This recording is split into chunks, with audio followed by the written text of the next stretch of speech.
Hey, welcome back to another walkthrough. This week we are going to look at Excel 6F Event Budget. Let's go ahead and begin. First, let's go ahead and download our materials. Alright, let's go ahead and download our materials. Remember, do not download the All Files button. Make sure you click on each file individually. And let's go ahead and open up our student file. Go ahead and hit Enable Editing. Go ahead and make it larger. I'm going to zoom in a little bit, make it easier for you to see at home. And let's begin. For step number 2, it says in cell B16, let's type in the word item. So let's go ahead and find B16. And we're going to type in item. It wants us to hit the tab key. In C16, we're going to type in description. Go ahead and hit the tab key, and we're going to type in actual, and hit the tab key, type in budget, and hit the tab key again, and we're going to type in variance. And then we want to go down to C26, so I'm going to go ahead and go down to cell C26, and it wants me to type in totals. Alright, so now for step number 3, it wants us to go to the ranges C8 to C12 and B16 to F16. We want to apply bold. So to highlight two non-continuous ranges, let's go ahead and highlight C8 all the way down to C12. Once you let go of your mouse click, hold down your control key, and then click and hold and drag all the way over to from B16 to F16 and then let go. So if you do it correctly, you should have both sections highlighted. And in one fell swoop, we can apply bold by holding down the control key and hit B for bold. Notice how everything gets bolded. It says to the range C8 to C12, we want to right align. So I'm going to go ahead and deselect everything and then re-highlight C8 to C12. I'm going to come up here to my alignment group under my home tab, and I want to right align or align right. And then I want to highlight D8 to D12. So D8 to D12. And it wants me to apply the align left. So I'm going to come up here to my alignment and hit align left right here. Now it wants me to select columns B through F. So I'm going to come up here to the B, hover over the B. Notice how you have that black arrow pointing down. Go ahead and click hold and drag all the way over to F. And it wants us to display the column width dialog box and set the width of the columns B through F to 15. To do that, we're going to come to our Home tab under our Cells group where it says Format. Let's click down the arrow on Format, and let's go ahead and click on Column Width, and we want to change this to 15 and hit OK. So now that we've changed the width, we want to construct a formula to compute the variance for each budget item in cell F17. So let's go ahead and click in cell F17. Let's go ahead and find F17. And we want to go ahead and hit the equal sign. The equal sign tells Excel that we are expecting a formula. So once you type in the equal sign, type in D17. Go ahead and do the minus sign and E17. And then hit enter. So now it'll come up with a 0 because we have no actual figures in here. We want to copy that formula down. In order to copy that formula down, let's go ahead and click back onto cell F17.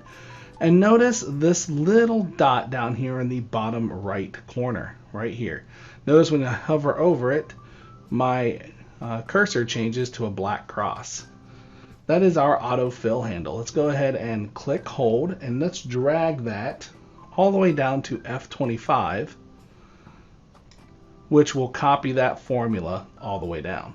So now for step number 5, it says in the range D26 to F26, insert appropriate formulas to sum these columns. So to do that, we're gonna click on D26. So let's go ahead and find D26. Let's go ahead and click on D26. And we're gonna go ahead, and it wants us to sum the columns. So I'm gonna go ahead and come up here to my home tab. Under my editing group, I'm gonna click on auto sum. And it should put equal sum and then open parentheses. I'm going to go ahead and click, hold, and drag and highlight D17 down to D25. And it should put in equal sum D17 colon D25. If that didn't happen with you, you can always type it in and type in equal sum, open parentheses, D17 colon D25, and then close the parentheses. But once you have that formula in, go ahead and hit enter. And we want to copy that formula over to F26. So let's go ahead and click back onto D26. Remember that autofill handle to copy our formula. Let's go ahead and click, hold, and drag that all the way over. Now, if you were to click on this and just highlight, it wouldn't do anything. You have to get that autofill handle and copy it over. And now you should have a bunch of zeros once again because there are no numbers in these areas. That's all we have are zeros. All right, so now it wants us to put in the comma style from D18 to D25. So let's go ahead and find D18 right here. Let's highlight D18 down to F25. And we're going to do the comma style here. So we're going to come up to my home tab under my number group. I'm going to click on this icon right here that says comma style. And it says to the ranges D17 to F17. So let's go ahead and highlight D17 to F17. It wants us to do the accounting style. So let's go ahead and come up here back to our home tab under our number group and hover over the $sign. It is our accounting number format. Let's go ahead and click on that. And it also wants us to apply the accounting format to D26 to F26. So D26 all the way to F26. We're going to come up here to number grouping and click on the accounting number format. And there we have it. We have finished up with our accounting formatting of this area. Once again, because we are creating a template, there is no data in here yet. We're just getting it set up for the data. So now it says in cell E1, it wants us to insert a picture. So let's go ahead and put our cursor into cell E1, and let's go to the insert tab, and we're going to insert picture and this device.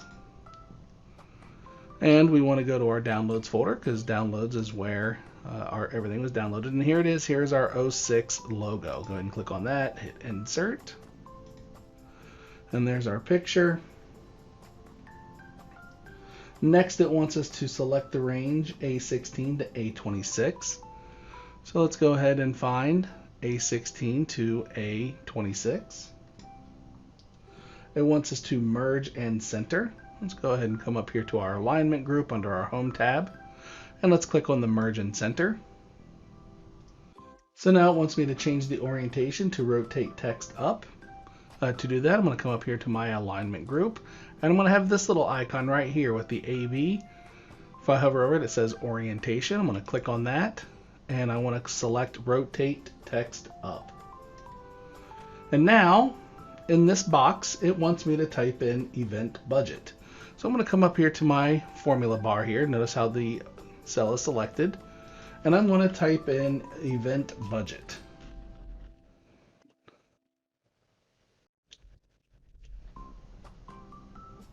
Once I've typed in event budget, I'm going to hit enter.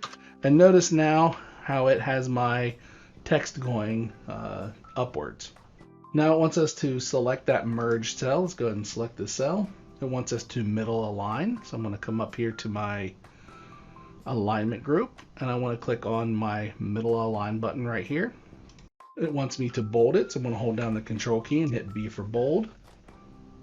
And it wants me to change the font size to 24. So under the Home tab, under the font group, I'm going to change it to 24. Now it says to the merge cell, apply a fill color. So we're going to come up here to our Home tab under our cells group. I'm going to click on Format. I'm going to go all the way down to Format Cells. And I want to do a fill, so I'm going to click on Fill. And I'm going to do the 5th column. So 1, 2, 3, 4, 5th column. And it says the 2nd color, so the one down right here. It should be, and this is what it should look like right here. Go ahead and hit OK. And it turns into a nice light blue. Now it wants us to select the range D8 to D12. So I'm going to select D8 to D12. And it also wants me to highlight B17 to E25. So I want to hold down the Control key and select B17 all the way over to E25. So this row, or this column, and this grouping right here. And it wants me to remove the locked formatting from this.